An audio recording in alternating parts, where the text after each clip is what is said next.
Al-Fatihatu lima quri'a lahu.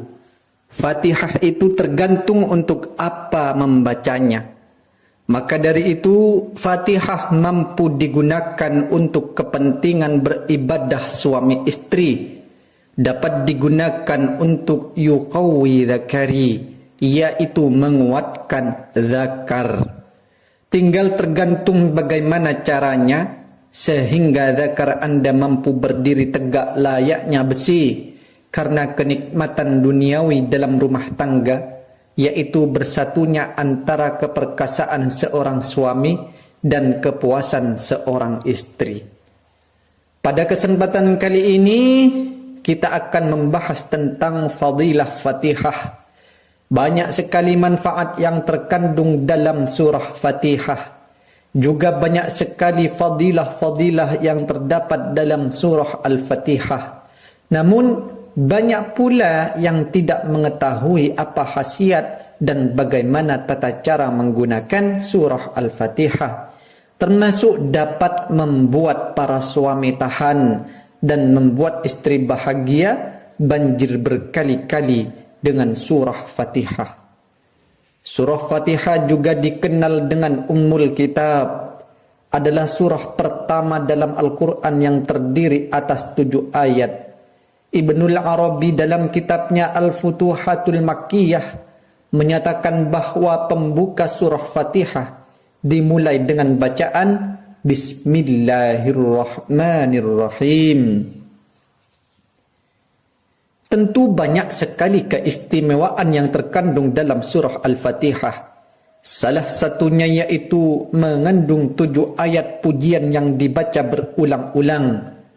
Perawi menegaskan surah ini tidak pernah diturunkan dalam Taurat, tidak pernah diturunkan dalam Injil, Zabur, serta tidak diturunkan kepada umat-umat terdahulu.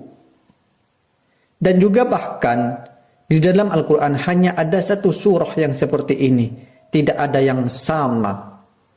Bahkan surah ini juga disebut dengan sab'un minal masani, yaitu 7 ayat yang selalu berulang-ulang. Walaqad atainaka sab'un minal mathani. Sesungguhnya kami telah memberikan kepadamu 7 ayat yang dibaca berulang-ulang. Surah Al-Hijr ayat 87. Dalam artian surah Fatihah adalah hadiah khusus dari Allah kepada kita, umat terbaik, umat baginda Nabi Muhammad sallallahu alaihi wasallam yang tidak pernah sekalipun diberikan kepada umat-umat dan nabi-nabi terdahulu. Lalu seperti apakah amalannya? Tata caranya seperti apa? Simak video ini sampai selesai. Silahkan tulis qabiltu di kolom komentar sebagai sambung sanad yang sangat penting dalam melakukan sebuah ilmu amalan. Juga dengan kerendahan hati, saya mengajak Anda untuk terus mendukung channel ini dengan cara menekan tombol subscribe dan nyalakan tombol loncengnya. Kita bangun channel ini agar terus menyebarkan kebaikan baik di dunia maupun di akhirat. Bagi Anda yang sudah subscribe, like dan share, saya doakan panjang umur, murah rezeki dan selalu bahagia. Amin amin ya rabbal alamin. Untuk itu pada kesempatan kali ini saya akan mengulas tata cara sekaligus saya ijazahkan tata cara menggunakan Fatihah untuk hajat keperkasaan sehingga istri bisa sampai basah berkali-kali.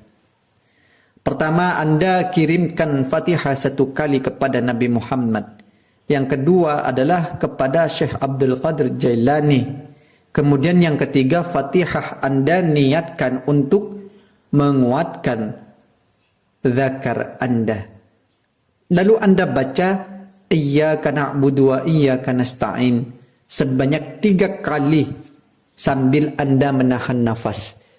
Jika Anda kuat, baca 7 kali sambil Anda menahan nafas. Jika tidak kuat, Anda cukup membaca 3 kali saja.